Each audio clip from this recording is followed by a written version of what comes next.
कमर गर्दन सीधी करके बैठेंगे, मंत्र पाठ करेंगे। ओम सहना भवतु सहनौ भुनक्तु सह वीर्यं करवावहै तेजस्विनावधीतमस्तु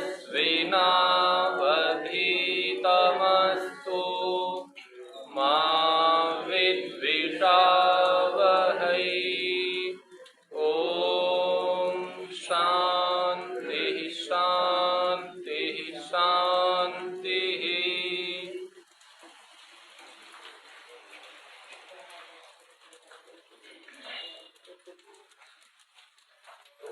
शिविर में यह समय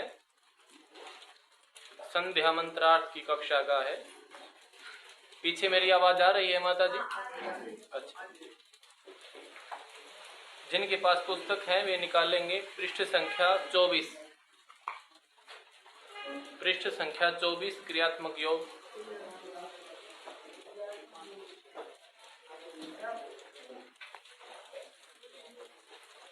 हमारे पास 4 कक्षाएं हैं, 26, 27, 28 और 29।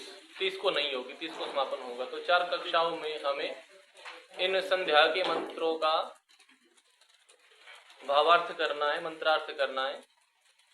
तो हम आरंभ में बहुत अधिक विस्तार में न जाते हुए संक्षेप में ही करेंगे, क्योंकि बहुत अधिक विस्तार करेंगे तो हो सकता है पूरा ना हो, कुछ रह जाए।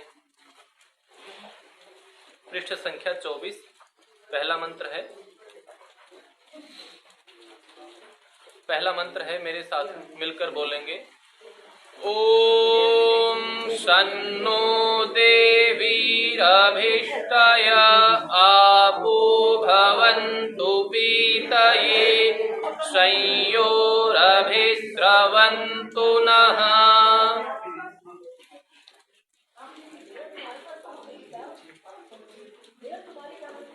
बात न कीजिए, पहले ही माइक नहीं है, अब बात करेंगे तो और कम हो जाएगी आवाज। तो हम पहले थोड़ी भूमिका के रूप में चर्चा करेंगे कि संध्या करने की आवश्यकता क्या है और संध्या कहते किसे हैं।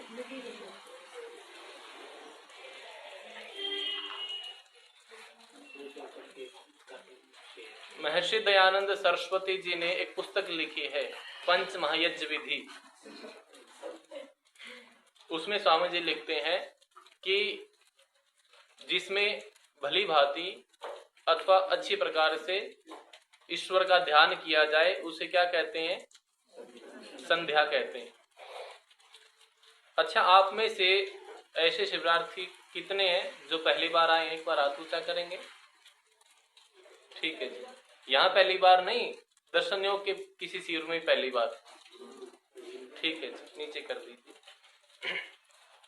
अच्छा, इतने ऐसे कौन कौन से शिविरार्थी हैं जिनको संध्या याद है पूरी? ठीक है जी। ऐसे कौन हैं जिनको संध्या के अर्थ याद हैं पूरी संध्या के? ठीक है जी। और ऐसे कितने हैं जो प्रतिदिन संध्या करते हैं दोनों समय? पहले दोनों समय वाले, ठीक है, नीचे कर लीजिए। अब एक समय वाले, ठीक है जी। ये फोन जो किसी के पास है तो इसको साइलेंट कर लीजिए, स्विच ऑफ कर लीजिए। ठीक है जी।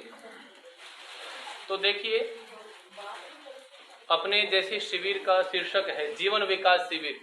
हम इस शिविर की कक्षाओं में ऐसी बातों पर चर्चा करेंगे जो हमारे जीवन से सीधे रूप में संबंधित है और जिनका पालन करने से, जिनको समझने से हमारे जीवन का विकास हो सकता है, विकास संभव है।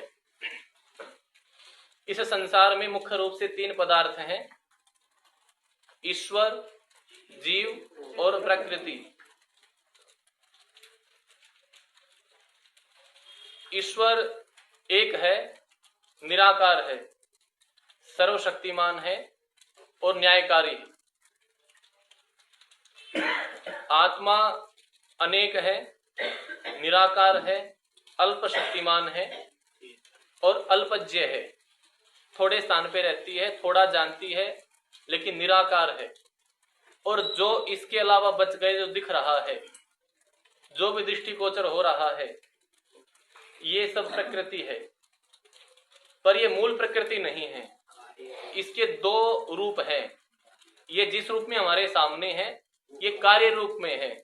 इसको बोलते हैं जगत, संसार। और इसका जो कारण है, जिससे ये बनी है, उसको बोलते हैं प्रकृति। उसमें 3 तत्व हैं। कितने तत्व हैं जी? 3।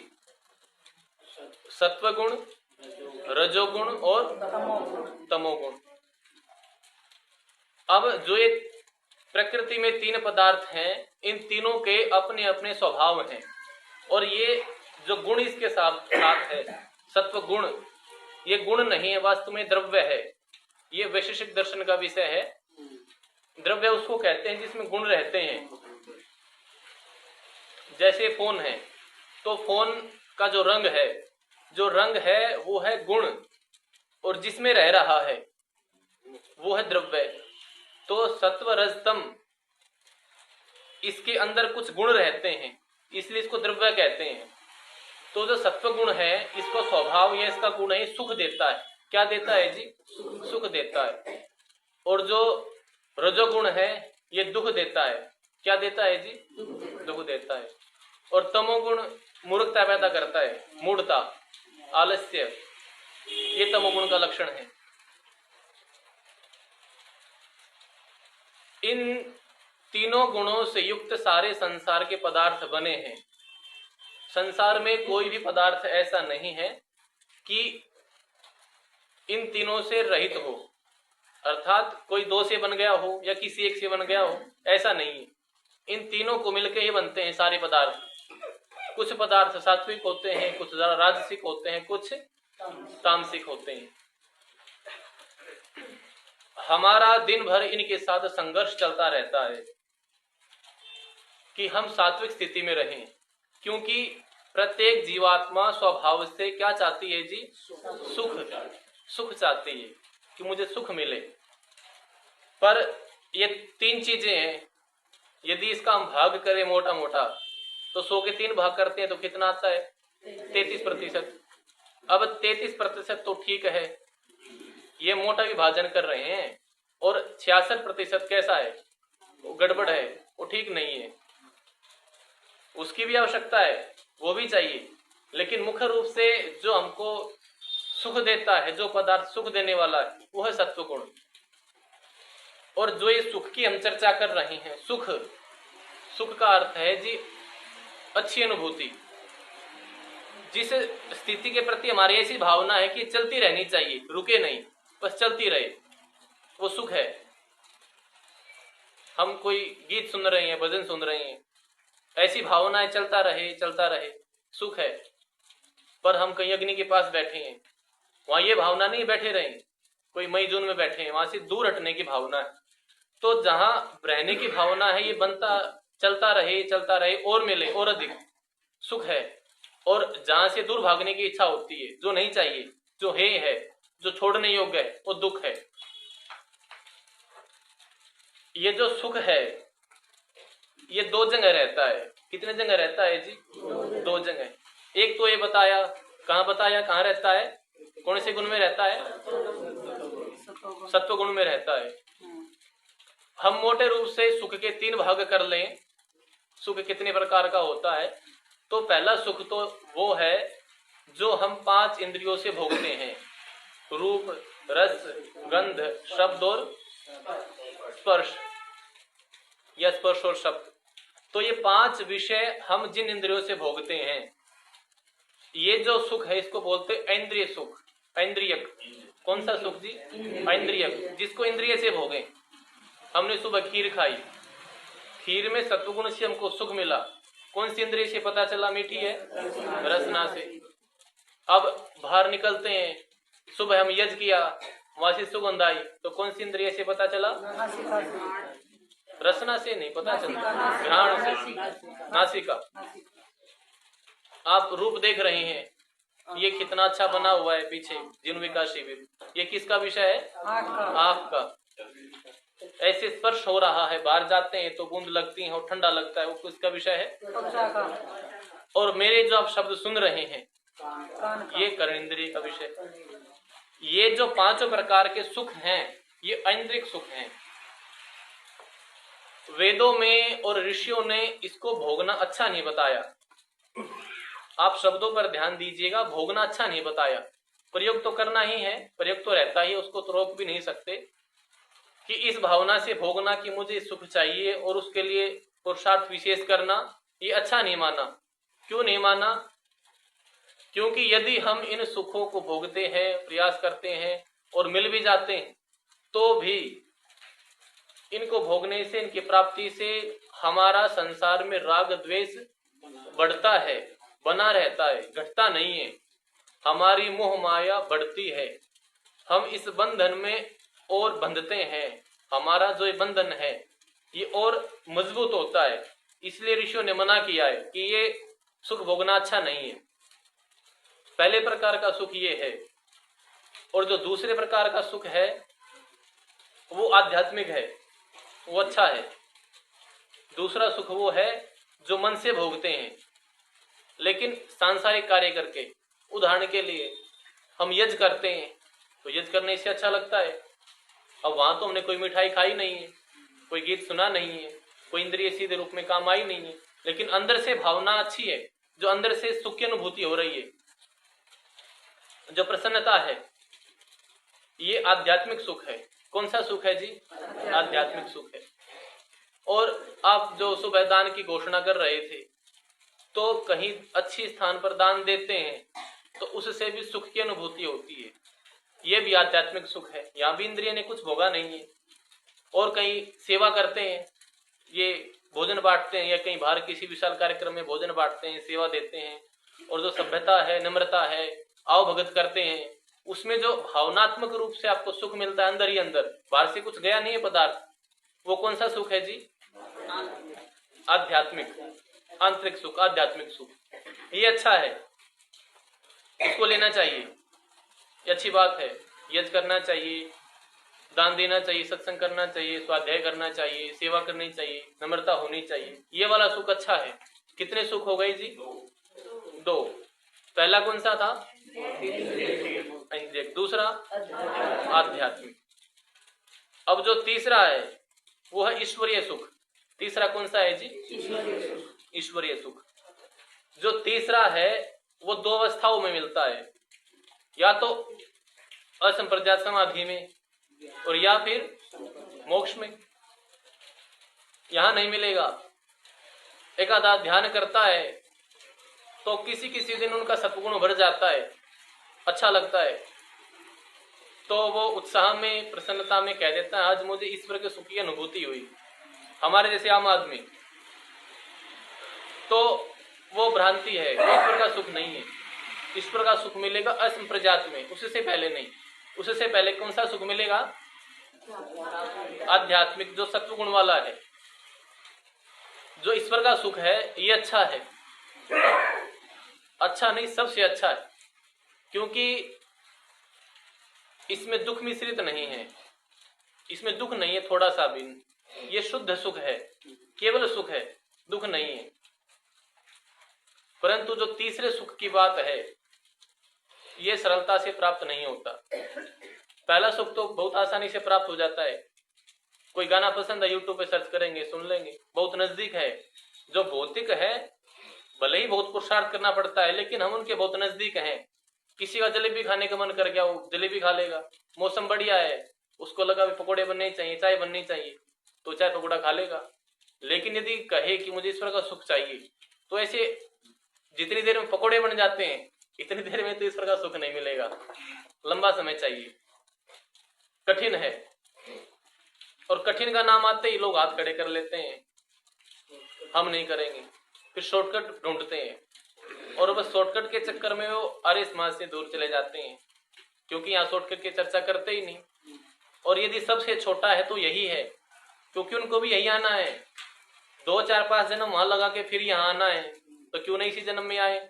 तो उनका छोटा रास्ता है, हमारा छोटा रास्ता है? हमारा है।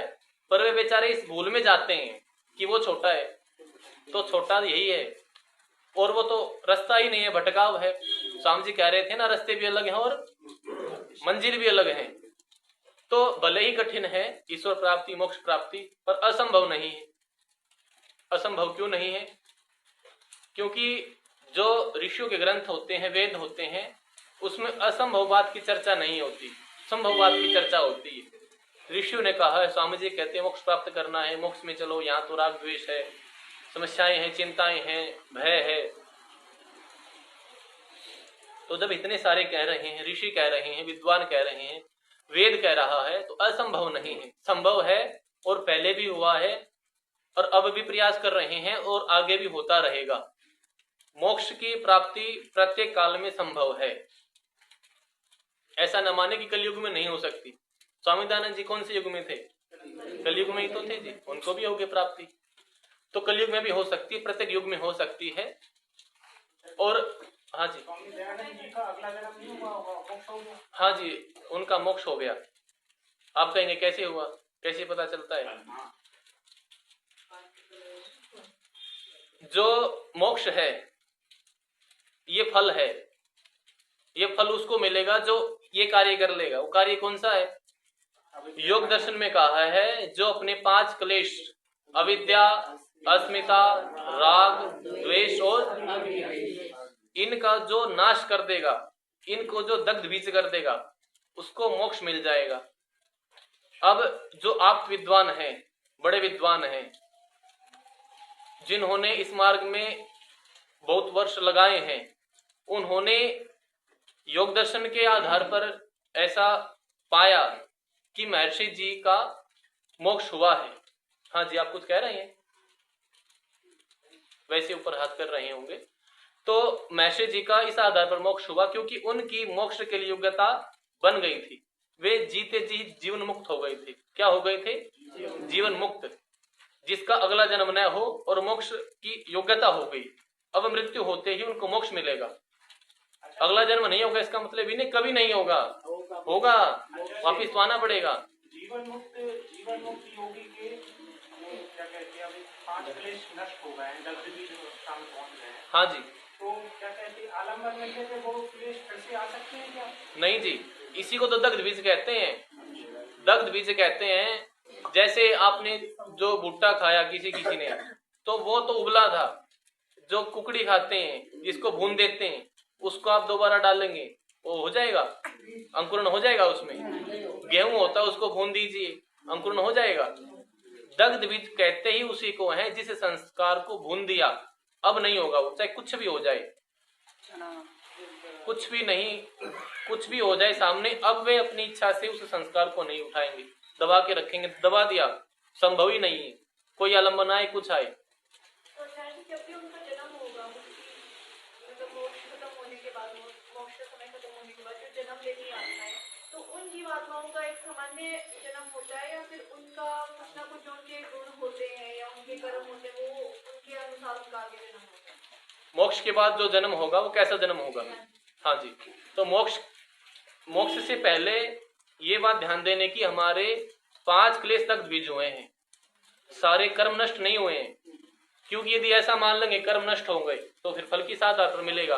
तो उससे पहले हमारे जो कर्म बचे हुए होते हैं, उसमें से ईश्वर पाप पुण्य तुल्य करके, बराबर करके, सामान्य परिवार में, सामान्य परिवार मतलब शुद्ध परिवार, जिसके पास मूलभूत सुविधाएं हैं, वो भी कठिनता से प्राप्त हैं, क्योंकि वही जीरो है। जीरो से आगे मोक्ष में जाएंगे, मोक्ष यात्रा है। आप हिसार से चले, यहाँ पहुंचना था, हिसार से जब चले वो जीरो थी, आगे बढ़ते गए 50 किलोमीटर हो गए। तो ऐसे ही हमको मोक्ष में जाना है तो जीरो से शुरुआत होती है, और जीरो है शुद्ध परिवार। क्योंकि विद्वान बना देंगे तो प्लस में हो जाएंगे, और पशु पक्षी बना देंगे तो माइनस में हो जाएंगे। तो इसलिए वो जीरो है, शुद्ध परिवार, वहां से फिर आगे बढ़ते हैं। जब वापस आए शुद्ध परिवार में, हाँ जी, तो मोक्ष के पहले जो पुरुषार्थ किया है मोक्ष प्राप्त करने के लिए, तो वो संस्कार रहेंगे नहीं? जो, हाँ रुकिए, जो हमने कर्म किए, अब हम बहुत सारे कर्म कर रहे थे, फल भी प्राप्त कर रहे थे, पर कभी भी सारे कर्मों का फल नहीं भोगा जा सकता। वो कुछ शेष रहते ही हैं, हमेशा रहेंगे, हमेशा कुछ कर्म जो शेष रहेंगे, पर हमारा मोक्ष हो जाता है। जो शेष है उनको हम आगे भोगते हैं, कर्म नष्ट नहीं होते। जैसे मन, मोक्ष में मन जो है वो प्रकृति में मिल गया, हाँ जी, ठीक है, तो क्या कहते हैं फिर जो बाद में नया जन्म मिल रहा है तो नया मन मिला, नया मन मिला, तो उसमें संस्कार रहेंगे क्या पिछले मन के, कि वो भी चले जाते हैं? ये अच्छा जी, जो पिछले मोक्ष के संस्कार थे, मोक्ष से पहले के जो संस्कार थे, वो इसमें आएंगे या नहीं नए आएंगे? मन में आएंगे। आएंगे या नहीं आएंगे, ऐसे पूछ रहे हैं। ठीक है, जहां तक मुझे याद आ रहा है, स्वामी जी ने 1-2 बार बताया है कि वो नष्ट हो जाएंगे मोक्ष से पहले। अब तो उसको फ्रेश मन मिलेगा, वो दोबारा से बनाएगा सारे संस्कार। है जी, हाँ दोबारा बनाएंगे। अब दोबारा हम दोबारा से बना लेंगे और फिर बहुत सारे संस्कार हो जाएंगे, फिर उनको दबाएंगे, फिर मोक्ष हो जाएगा। ऐसे चक्कर चलता रहता है। हाँ एक तरीके व्हाइट पेज हो गया, उसमें कुछ है ही नहीं, लिखा ही नहीं हुआ।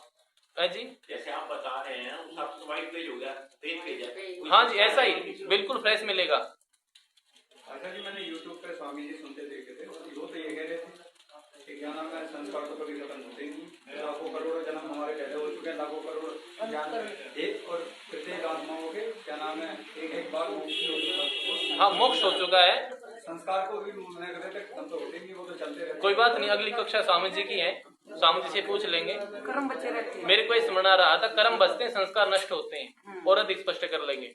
ये हमारी कक्षा शंका समाधान की नहीं है।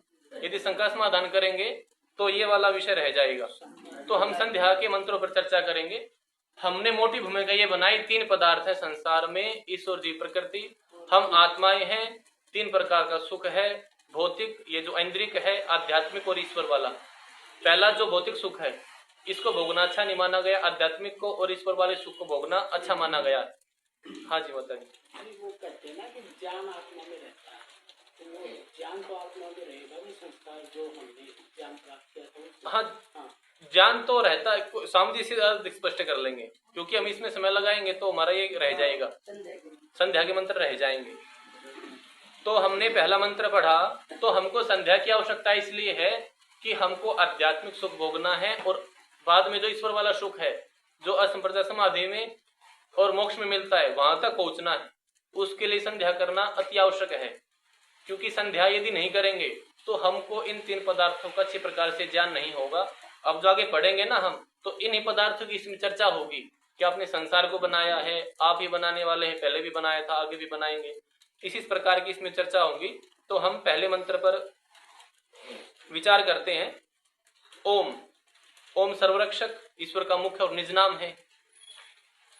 शम, कल्याणकारी, ईश्वर हमारा कल्याण करता है, हमारा भला चाहता है और करता भी है। कल्याणकारी लिखा है यहाँ पर, कार्य मतलब करने वाला, हम सब का कल्याण करने वाला है। कैसे करता है? हमको वेद का ज्ञान देता है। ये जो हम सारी चर्चा कर रहे हैं, ये घर से तो कर नहीं रहे, वेदों के आधार पर कर रहे हैं। तो वेदों का ज्ञान दे दिया, और वेदों के आधार पर अन्य ऋषियों ने जो ज्ञान बढ़ाया, उससे हमको संसार में किस प्रकार से रहना है, विधि विधान, वो सब बताया है। तो ऐसे हमारा कल्याण करता है। और जैसे वर्तमान में भी जो प्राकृतिक वस्तुएं हैं, फल हैं, वनस्पति, औषधि हैं, वो ईश्वर हमको उपलब्ध कराता है, उसके माध्यम से हम तक पहुंचते हैं। तो इस प्रकार से हमारा कल्याण करता है, भला करता है। नह, हमारे लिए देवी ही, सबका प्रकाशक, सबको प्रकाशित करने वाला है ईश्वर। जैसे सूर्य निकलता है, सब कुछ दिख जाता है। अब सूर्य को किसने बनाया? ईश्वर ने। तो जो सबको प्रकाशित कर रहा है सूर्य, उसको भी ईश्वर ने प्रकाशित किया है। तो इस प्रकार सबको प्रकाशित करता है, सारे संसार को प्रकाशित करता है।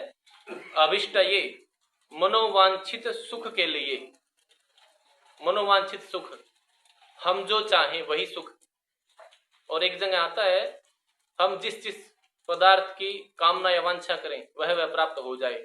तो यहाँ पर जो दूसरा था आध्यात्मिक सुख, उसको लेना है। और भौतिक सुख भी ले सकते हैं, पर धर्म पूर्वक। ऐसा नहीं हम कुछ भी हम सोचें कि हम उड़ जाएं, ये पूरा नहीं होगा। हम सोचे कि हमको पंख लग जाए, उड़ जाए, जैसे फिल्मों में दिखाते हैं, ऐसा पूरा नहीं होगा। जो सृष्टि नियम के अनुकूल होगा वही पूरी होगी मनोकामना, कुछ भी पूरी नहीं होगी। और आगे है आपह सर्वव्यापक ईश्वर भवंतु होवे पीतये मोक्ष सुख के लिए संयोह सुख की अविस्रवंतु वर्षा करे न हमारे लिए। इस मंत्र में मोटे रूप से ऐसा कहा गया है कि हे ईश्वर, आप हमारा कल्याण करते हैं, आप सबके प्रकाशक हैं, आप हमको दो चीज दे दीजिए। एक तो हमको मोक्ष दे दीजिए, वो बाद में मिलेगा, उसके लिए हम काम करते रहेंगे, पर जब तक वो नहीं मिलता तब तक यहाँ जो है ये दे दीजिए। एक होता अभ्युदय, एक होता निःश्रेयस।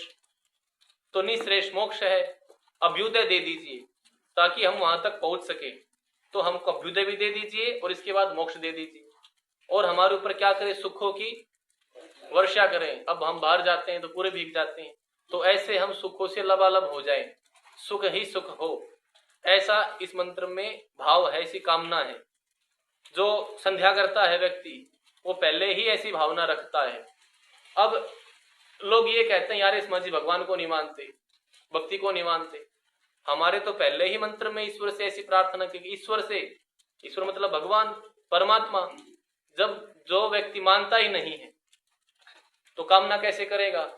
तो ये बात निराधार है, मिथ्या है कि आर्य समाज जी, आर्य लोग ईश्वर को नहीं मानते, भगवान को नहीं मानते। निश्चित रूप से मानते हैं। उनको कहना तो ये चाहिए, उनका वाक्य ऐसा होना चाहिए कि आर्य समाज जी ईश्वर के गलत स्वरूप को नहीं मानते और ईश्वर के ठीक स्वरूप को मानते हैं, पर वो गलत शब्द को हटा देते हैं। वो कहते हैं आर्य समाज ईश्वर को नहीं मानते। ऐसा कहना उचित नहीं है, गलत है। अब हमारा जो अगला मंत्र है अथ इंद्रिय स्पर्श मंत्राः, इसको मिलकर बोलेंगे।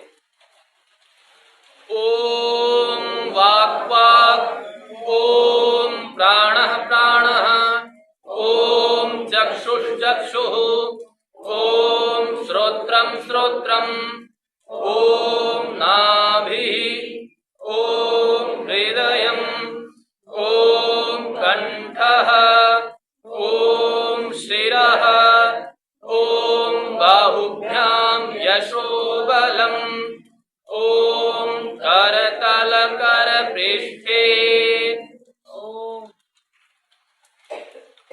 ये मंत्र है वाक वाक, वाणी और रसना। ये जो हमारी जीवा है, जीव है, यहाँ पर कितनी इंद्रियां रहती हैं? या 3 रहती हैं? हैं जी?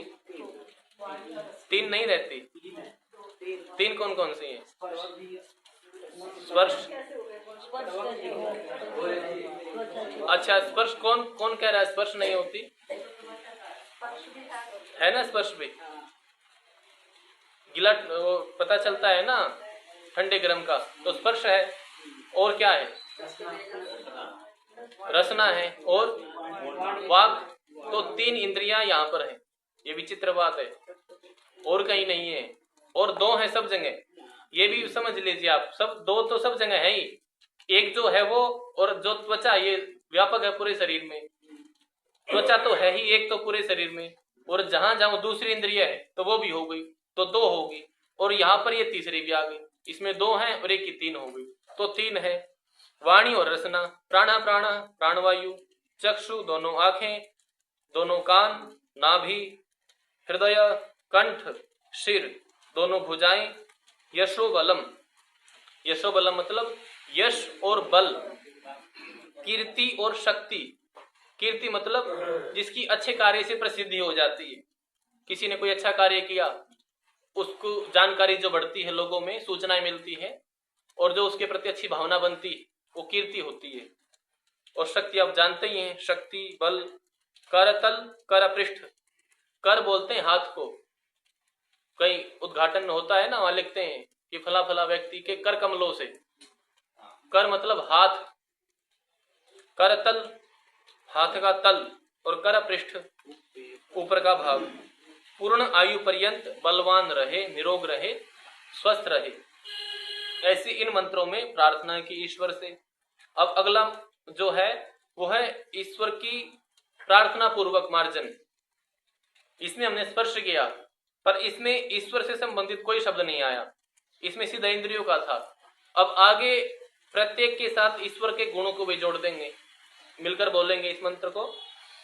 ओम भूः पुनातु शिरसि, ओम भुवः पुनातु नेत्रयोः, ओम स्वः पुनातु कंठे, ओम महः पुनातु हृदये, ओम जनः पुनातु नाभ्याम्, ओम तपः पुनातु पादयोः, ओम सत्यं पुनातु पुनः शिरसि, ओम खं ब्रह्म पुनातु सर्वत्र। ओम सर्वरक्षक ईश्वर भू प्राणों से भी प्रिय होना चाहिए। पूरा वाक्य ये है, जो ये ईश्वर है, परमात्मा है, ये हमको प्राणों से भी प्रिय होना चाहिए, पर वास्तव में होता नहीं है। और बहुत सारी, ईश्वर का तो नंबर बहुत बाद में है, और बहुत सारी चीजें अच्छी लगती हैं, पर सबसे पहले ईश्वर होना चाहिए। क्योंकि ये जो हम सब कुछ भोग पा रहे हैं, इस शरीर के आधार पर भोग पा रहे हैं, और इस शरीर को देने वाला कौन है? ईश्वर है, परमात्मा है। तो जो चीज मिली है उसी मुख्य देने वाला होता है। अब जो मिल गई, अब इसको भोगने के चक्कर में देने वाले इसी बिगाड़ ली तो अगली बार नहीं मिलेगी या खराब मिलेगी। तो इसलिए इसका सावधानी से प्रयोग करना है, देने वाले से नहीं बिगाड़नी, ईश्वर से नहीं बिगाड़नी। ये मिलते ही आदमी अकड़ में आ जाता है, ईश्वर को मानता ही नहीं, मैं ईश्वर को मानता नहीं। भले ही आप नहीं मानते ईश्वर को, लेकिन ईश्वर तो आपको मानता है, ईश्वर तो आपको देख रहा है, वो तो उसका जो कार्य है वो करेगा। अब कोई कहेगी जी मैं लाइट को नहीं मानता, न माने कोई बात नहीं, लाइट उसको नहीं मानेगी, मानेगी नहीं मानेगी? मानेगी। और मान के क्या करेगी? करंट मारेगी, उसका जो कार्य है। तो ऐसे ही भले ही हम कहें, जो आजकल नास्तिक हैं, वामपंथी, हम नहीं मानते, कोई बात नहीं, आप मत मानिए, ईश्वर मान रहा है, ईश्वर देख रहा है। तो जो देने वाला है, हमारे कर्मों का फल उसके साथ बना के रखनी चाहिए। बना के रखने का मतलब है, अब बना के रखते हैं तो फिर तरीका गलत अपना लेते हैं। अब यहाँ उधर पास में पंडाल लग रहा है, किस चीज का? गणेश महाराज का, गणपति बप्पा मोरिया, वो करेंगे। अब ये तो उन्होंने समझ लिया भाई ईश्वर से बना के रखनी है, लेकिन तरीका गलत हो गया। तो ऐसे नहीं, वो साकार रूप में ईश्वर नहीं है, वो तो आपने बनाई है मूर्ति, आप थोड़े दिन रखोगे और फिर आप उसको भेज दोगे जहाँ हमको आपकी आवश्यकता नहीं है। अगले साल फिर आना, फिर आता है। ऐसे पता नहीं कितने साल से कर रहे हैं, उसके सामने नहीं करना, जो निराकार है ना उसके सामने करना है। तो भू प्राणों से भी प्रिय होना चाहिए। भुवः, एक इसमें शब्द आएगा बार बार, पुनातु। पुनातु अर्थात पवित्रता करे, पवित्र करे हमको। और भुवः सब दुखों से छुड़ाने वाला, जो ईश्वर है ये सब दुखों से छुड़ाता है। हमको जो दुख हो जाता है, वो कहते हैं भाई सुख में कोई याद नहीं करता, दुख में करते हैं, दुख में करते हैं, फिर भी वो बचा लेता है, हमको उत्साह देता है। आर्याभिनय किसी ने पढ़ी हो तो पहले ही मंत्र के अर्थ में लिखते हैं महर्षि दयानंद जी, महावैद्य, वो सबसे बड़ा डॉक्टर है, सबसे बड़ा चिकित्सक है। ये जो बाहर वाले डॉक्टर दवाई दे देते हैं, अब वो काम कैसे करते हैं? क्योंकि जड़ वस्तु का नियम है, वो खुद काम नहीं करती। ये जो स्टैंड है ये रखा गया है यहाँ पर, जब तक हटाएंगे नहीं तब तक हटेगा नहीं। ऐसे ही जो दवाई है वो जड़ है, चेतन नहीं है, उसका जो कार्य है वो ईश्वर करता है। औषधि है, दवाई है, जो भी है, और किसको क्या देना है ये भी ईश्वर ने बताया है। भाई इसको गिलोय का काढ़ा देना है या क्वाथ देना है, क्या देना, वो भी ईश्वर ने बताया है। उसके आधार पर ऋषियों ने आयुर्वेद बनाया है। तो इस प्रकार से ईश्वर हमारे सब दुखों का नाश करता है और अंत में हमको मोक्ष दे देता है। फिर एक लंबे काल के लिए अपने पास रखता है और फिर वापिस यहाँ भेज देता है, और ये फिर चक्कर चलता है। तो स्वह, आगे है स्वह, आनंद स्वरूप और आनंद देने वाला। ये जो परमात्मा है आनंद स्वरूप है, इसमें आनंद है। जैसे जो ये जल है ये शीतल है, ऐसे ही जो ईश्वर है, जैसे ये चला भी आनंद आ रहा है ना, ये भौतिक आनंद है, भौतिक सुख है। अब ये इतना सुख दे रहा है तो ईश्वर कितना देता होगा, बहुत ज्यादा, उसकी अभी कल्पना भी नहीं की जा सकती। क्योंकि जो विद्या का सुख लिखा है, ऐसा लिखा है कि जो भौतिक पदार्थों में सुख है वो विद्या के 1000वें अंश के तुल्य भी नहीं है, 1000वें अंश के तुल्य, और जो ईश्वर का वो उससे भी बहुत अधिक है। तो जैसे ये मजे दे रहा है, आनंद दे रहा है, सुख दे रहा है, ऐसे ईश्वर बहुत अधिक देता है। तो हमको सुख देने वाला है और क्या है, पूजनीय है, सबसे बड़ा है, सबसे बड़ा है ईश्वर। ईश्वर को छोड़ के मोरों को बड़ा मानते रहते हैं अपने जीवन में, भाई ये व्यक्ति बड़ा है, ये व्यक्ति बड़ा है, और उसका जो बड़प्पन है उस व्यक्ति का वो अस्थायी है। आज मान लीजिए जो देश का राजा है वो रोहतक में आएगा तो पूरा रोहतक उसके लिए तैयारी करेगा, कर्फ्यू लग जाएगा। अच्छा 10 साल पहले नहीं लगता था, उस व्यक्ति के लिए आगे नहीं लगेगा। ये जो सत्ता है यहाँ पर, जो बड़प्पन है, जो बड़ा है, पूजनीय है, जो बदलते रहते हैं। आज उसके लिए कारपेट है, कल दूसरे के लिए होगी, उससे पहले दूसरे के लिए थी। और जो ईश्वर है वो तो पहले भी महान था, पहले भी बड़ा था, अब भी बड़ा और आगे भी बड़ा ही रहेगा। तो पूजनीय है, महान है, सबसे बड़ा है, और जनः जगत उत्पादक, जगत को बनाने वाला है, संसार को बनाने वाला है। हमने कहा था इन संध्या के मंत्रों में 3 पदार्थों की चर्चा होगी, ईश्वर, जीव और प्रकृति।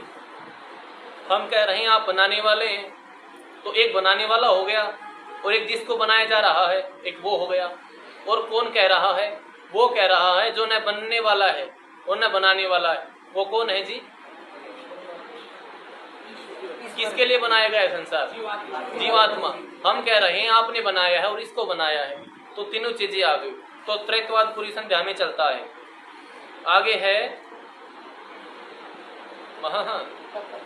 आगे है फिर तपह, ज्ञान स्वरूप, अर्थात दुष्ट विनाशक, दुष्टों का विनाश करता है। पर ये बात नहीं समझ में आती, कहाँ विनाश कर रहा है, दुष्ट ज्यादा हैं, चोर लुटेरे ठग आजकल ज्यादा हैं, और जो अच्छे व्यक्ति होते हैं उनकी आयु कम होती है, वे जल्दी मर जाते हैं, उनको साधन नहीं है, और जो गलत व्यक्ति है बहुत बढ़ते हैं। कहाँ है ईश्वर, इतने गलत गलत कार्य हो रहे हैं, कहाँ रोकता है ईश्वर, नहीं है ईश्वर। ऐसा मानते हैं, ऐसा कहते हैं। वो ये चाहते हैं कि ईश्वर हमारे अनुसार कार्य करे, हम जब कहें तब इसका हाथ रोके, हम जब कहें तब इसको दंड दे। ईश्वर हमारा गुलाम है क्या जी, क्यों जी, ईश्वर गुलाम है हमारा, वो अपने हिसाब से करेगा। अच्छा ये जो कहते हैं कि देखो उसको दंड नहीं दे रहा, कभी अपने प्रति कहते कि मेरे को नहीं दिया अब तक, उससे भी तो गलती हुई होगी ना, अपने प्रति नहीं कहते उसको मिल जाए दंड। स्वामी जी सुबह कह रहे थे ना, न्यायकारी अन्यायकारी, जब दूसरे के साथ करते हैं तो न्यायकारी मानते हैं और अपने साथ करते हैं तो अन्यायकारी मानते हैं। ईश्वर को, राम को गाली देते हैं, भला बुरा कहते हैं, ये ठीक नहीं है, न्याय नहीं है, अन्याय है। तो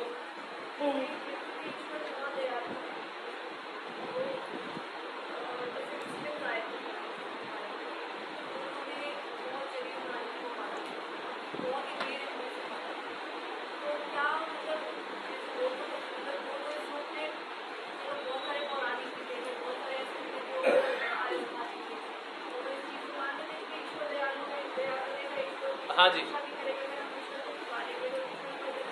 हाँ जी, हाँ जी, तो तब ईश्वर ने रक्षा क्यों नहीं की, यही प्रश्न है ना आपका।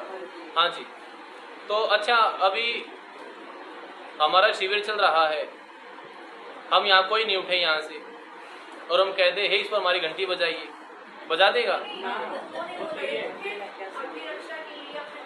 वही बता रहे हैं आपको, हम भी तो शिविर कर रहे हैं, आप घंटी बजा दीजिए, नहीं बजाएगा ना जी। और जैसे स्वामी जी ने लिखा है कि हे ईश्वर आप हमारे लिए झाड़ू लगा दीजिए, खिचड़ी बना दीजिए, रोटी बनाइए, हमारे फसल जाके देखिए, तो वही बता रहे हैं। आपकी बात तो उतर आ रहा है, जैसे यहाँ कह रहे हैं ना, ऐसे ही वहाँ पर भी हमारे और ईश्वर के काम बटे हुए हैं जी। हम भूल ये करते हैं कि जो काम हमारा है ना, वही सोचते ईश्वर कर दे, तो हम क्या करेंगे फिर? हमको फल भी चाहिए और काम भी ईश्वर पे डाल रहे हैं। फल हमको चाहिए, स्वर्ग चाहिए, लेकिन काम उस पे डाल रहे हैं। तो ईश्वर रक्षा तो करता है, ईश्वर रक्षा करता है, पर इस रूप में नहीं करेगा कि मुसलमान मारने आएंगे, गजनी आएगा और हमको बचाएगा। कि हाथ दे रखे पैर दे रखे हाँ जी। हमें पुरुषार्थ करने के लिए बोला भाई, तुम अगर बैठे रहोगे जाप करते रहोगे तो तुम्हें कोई नहीं बचाएगा। हाँ जी। मरोगे, कटोगे। हाँ जी। तुम्हारा विनाश निश्चित है। हाँ जी। पर अगर कोई पुरुषार्थ कर रहा है, हाँ जी। कि अगर हम सामने होकर उनसे लड़ रहे हैं, हाँ जी। और फिर भी हमें उसका आउटपुट नहीं मिल रहा है, हाँ जी। तो उसमें कोई उसमें आप ये देखिए ना, उनकी ये तो बिल्कुल व्यवहारिक बात है। दो खिलाड़ी हैं, एक ने ज्यादा मेहनत की, एक ने कम किया, तो उसको पटक नहीं दे देगा, उसको हरा देगा। अब हारने वाला कह दीजिए मैंने मेहनत की थी, मेहनत आपने की थी पर कम की थी, उससे कम रह गई आपकी मेहनत, और आप लोगों में फूट थी, अब भी फूट है, पहले भी मरे थे, अभी मर रहे हैं और आगे भी मरते रहे। तो हमारे हारने का और उनका मुख्य कारण तो फूट था जी। शक्ति भले ही ज्यादा थी पर प्रयोग नहीं हुई। और ये जो कह रहे हैं पुरुषार्थ किया, कहाँ पुरुषार्थ किया? पुरुषार्थ नहीं किया। पौराणिक समाज तो ये कहता रहा, कुछ हद तक किया भी, लेकिन कहा कि जी क्यों आप करते हैं? जो सोमनाथ में आए थे कहा कि हम करते हैं रक्षा, जो क्षत्रिय कौम था, कोई दिक्कत नहीं है, वो महाराज जी बचाएंगे, शिव जी बचाएंगे, या कोई भी बचाएगा। आज भी वो कल की के अवतार की प्रतीक्षा कर रहे हैं, आएगा अवतार होगा। कहाँ पुरुषार्थ कर रहे हैं? पुरुषार्थ करें, ईश्वर का नियम, पुरुषार्थ करेंगे तो ही फल देगा। और फिर भी पुरुषार्थ करने पर भी नहीं मिल रहा, तो इसका क्या मतलब है? कम रह गया। कर्ता, साधन और विधि। आपको सफलता चाहिए तो तीनों अच्छे होने चाहिए। कहीं ना कहीं भूल रह गई हमारी, वो तो पिछली बात थी, वो तो चली गई। आज देख लीजिए आज क्या हो रहा है, आज भी तो यही हो रहा है। तो ये तो होता रहेगा जब तक हम संभलेंगे नहीं, चाहे व्यक्तिगत रूप से हो, पारिवारिक रूप से हो, चाहे सामाजिक रूप से। ईश्वर हमारी सहायता करता है, ऐसी बात नहीं है। तो हम इस पर चर्चा कर रहे थे। तपह दुष्ट विनाशक, दुष्टों का विनाश करता है। जो अन्याय करता है उसका इस समय हाथ नहीं रोकता। यदि हाथ रोकेगा तो ईश्वर उसको प्रतंत्र कर देगा, फिर ईश्वर फल किस बात का देगा? तो उसको कर्म करने देता है, उसको फल देता है, फिर उसका सुधार होता है, फिर मोक्ष में जाता है। और हम जो शिकायत करते हैं कि आप दंड क्यों नहीं देते, क्या हमको ये तो हमारे अलावा दूसरी पशु पक्षी वो नहीं दिख रहे? इस आश्रम में आदमी ज्यादा है या दूसरे पशु पक्षी ज्यादा है? दूसरे ज्यादा है। कितने बैक्टीरिया होंगे, कितने मच्छर मक्खी होंगे, पानी कहाँ से आएगा? तो दूसरे ज्यादा हैं। तो इसलिए ईश्वर इस जन्म के बाद हमको फल देता है, और जो दुष्ट हैं उनको दंड देता है, और मनुष्य से इतर योनियों में भेजता है। और आगे है सत्यम। सत्यम का अर्थ अविनाशी, जिसका नाश नहीं होता, जिसका विनाश नहीं होता। ईश्वर पहले भी था, अब भी है और आगे भी रहेगा, तो उसका विनाश नहीं होता, नष्ट नहीं होता। और खम और ब्रह्म। खम ब्रह्म, सर्वव्यापक ब्रह्म और महान। सर्वव्यापक हैं, आप सब जगह हैं, और महान हैं, सबसे बड़े हैं, सर्वत्र सब इंद्रियों पर। तो हमने इन गुणों के माध्यम से, इन गुणों की चर्चा की, विचार किया कि आप ऐसे हैं। संध्या की बात चल रही है, हम आंख बंद करके संध्या कर रहे हैं कि आप महान हैं, आप हमारे दुखों का नाश करने वाले हैं। हम ईश्वर के सामने उन बातों की चर्चा करते हैं, हम दुखी हैं और आप कह रहे हैं आप दुखों का नाश करते हैं। इसका मतलब हम आपके पास आएंगे तो आप हमारे दुखों का नाश कर देंगे। हमको दवाई चाहिए तो मेडिकल स्टोर पे जाते हैं, और सूजी चाहिए तो किराने की दुकान पे जाते हैं, और कुछ चाहिए तो वहाँ जाते हैं। तो हमको दुखों का नाश करना है तो वो एक ही स्थान है, ईश्वर। ईश्वर दुखों का नाश करेगा। तो ऐसी भावना, ऐसा संदेश इन मंत्रों को पढ़ने से, संध्या करने से होना चाहिए। ये कोई औपचारिकता नहीं होती, 8 मिनट में संध्या हो जाती है मंत्रार्थ। तो 8 मिनट की संध्या करने से उद्धार नहीं होता। हाँ, ये तो हो जाएगा, कहीं पूछेगा भाई, जैसे हमने पूछा संध्या करते हैं, बोले हाँ जी करते हैं, ये तो पता, ये तो हो जाए भाई यार इस माँ जी संध्या करते हैं। उद्धार नहीं होगा, वही चलता रहेगा। 30-30 साल, 40-40 साल से कहते रहते हैं, पूजनीय प्रभु हमारे भाव उज्जवल कीजिए, छोड़ देवे छल कपट को मानसिक बल दीजिए। छल कपट बढ़ता रहता है, और उन्हीं के साथ छल कपट करते जिनके साथ बैठ के वो प्रार्थना करते हैं। 5 आदमी आते हैं आर्य समाज में या कहीं पर भी, और उन्हीं के साथ छल करते हैं, और सारे कहते हैं छल कपट छोड़ दीजिए। तो इसका अर्थ ये है, स्वामी जी भी साथ चर्चा कर रहे थे, शाब्दिक ज्ञान से बेड़ा पार नहीं होता, शाब्दिक ज्ञान पर्याप्त नहीं है। उसके बाद दूसरा जो ज्ञान है तत्व ज्ञान, उसको भी करना पड़ता है। वही हमको सच्चा सुख देता है वही मोक्ष तक पहुंचाता है, परंतु हम शाब्दिक ज्ञान की अवहेलना नहीं कर सकते, क्योंकि शाब्दिक ज्ञान के आधार पर ही तत्व ज्ञान होता है। इसको बार बार हम आवृत्ति करते हैं, व्यवहार में घटाते हैं, तो उसके बाद फिर हमको क्या हो जाता है जी, तत्व ज्ञान। और तत्व ज्ञान से क्या होता है, मोक्ष। मोक्ष ही चाहिए हमको, ठीक है। तो ऐसी इसमें चर्चा चलेगी। हम सब का, प्रत्येक जीवात्मा का जो वास्तविक लक्ष्य है, स्वभावतः ही लक्ष्य है, वो है मोक्ष। और हम इन चर्चाओं, इन कक्षाओं में मोक्ष की ही चर्चा करेंगे। तो आप इस शिविर को अपने जीवन का एक नया टर्निंग पॉइंट बनाने का प्रयास करें, मोक्ष को समझने की कोशिश करें, क्योंकि ये आउट ऑफ सिलेबस बातें होंगी, यहाँ पर बाहर कहीं नहीं मिलेंगी। कहीं अखबार में सूचना नहीं आती मोक्ष ऐसे मिलता है, कहीं टीवी में खबर नहीं आती। यहाँ पर आप समय निकाल के आए हैं, तो इसका अधिक से अधिक लाभ उठाएं और अनुशासन का पालन करें। और आज जो हमने 1-2 मंत्रों पर चर्चा की है, आप इनको पढ़ के आइएगा। कल इनका शब्दार्थ पूछेंगे कि भू का क्या अर्थ है, भुआ का क्या अर्थ है, मह का क्या अर्थ है। अब हम एक बार ओम का उच्चारण करेंगे।